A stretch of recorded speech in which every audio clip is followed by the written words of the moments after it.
Welcome to another episode of Honoring the Departed. I'm your host, Adam. Thank you for joining us today. In today's episode, we will be learning about the 30th President of the United States, Calvin Coolidge. Please like, subscribe, and comment. Now enjoy the show.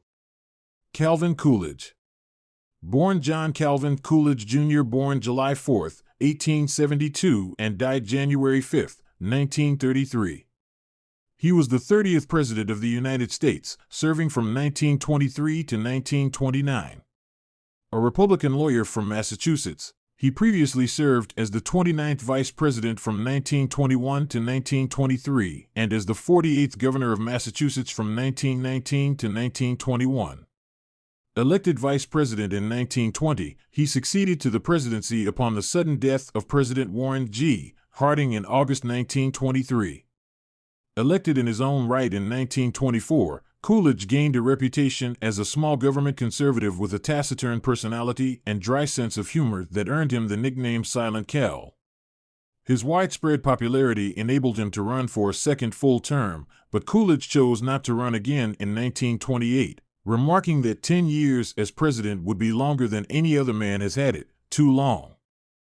During his gubernatorial career, Coolidge ran on the record of fiscal conservatism, strong support for women's suffrage, and vague opposition to prohibition.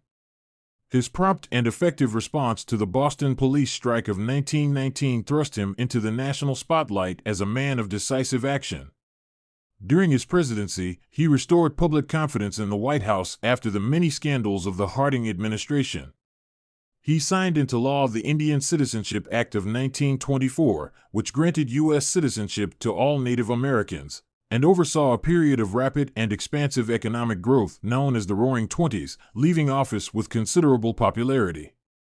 He was known for his hands-off governing approach and pro-business stances. Biographer Claude Fouche wrote, "He embodied the spirit and hopes of the middle class, could interpret their longings and express their opinions.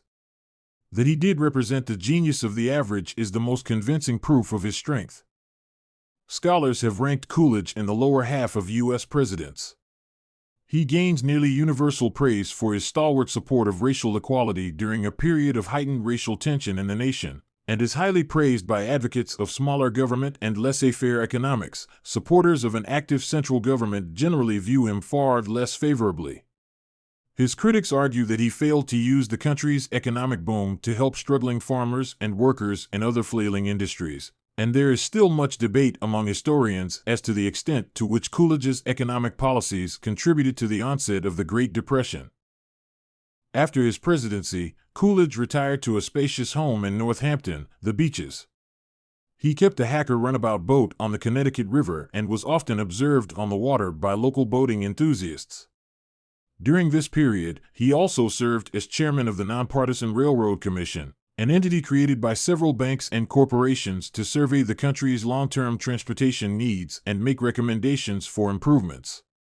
He was an honorary president of the American Foundation for the Blind, a director of New York Life Insurance Company, president of the American Antiquarian Society, and a trustee of Amherst College. Coolidge published his autobiography in 1929 and wrote a syndicated newspaper column, Calvin Coolidge Says, from 1930 to 1931. Faced with a Democratic landslide in the 1932 presidential election, some Republicans spoke of rejecting Hoover as their party's nominee and instead drafting Coolidge to run. Coolidge made it clear that he was not interested in running again and that he would publicly repudiate any effort to draft him.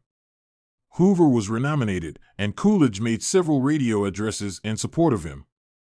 Hoover then lost the general election to Coolidge's 1920 vice presidential Democratic opponent Franklin D. Roosevelt in a landslide.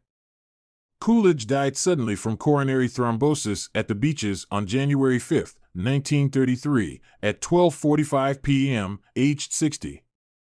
Shortly before his death, he confided to an old friend, "I feel I no longer fit in with these times." Coolidge is buried in Plymouth Notch Cemetery, Plymouth Notch, Vermont.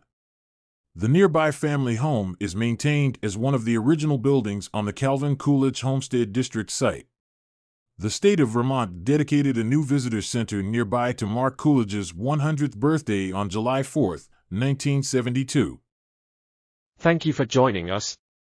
Please join us again next week as we continue to honor the departed. I'm your host, Adam. Have a blessed day.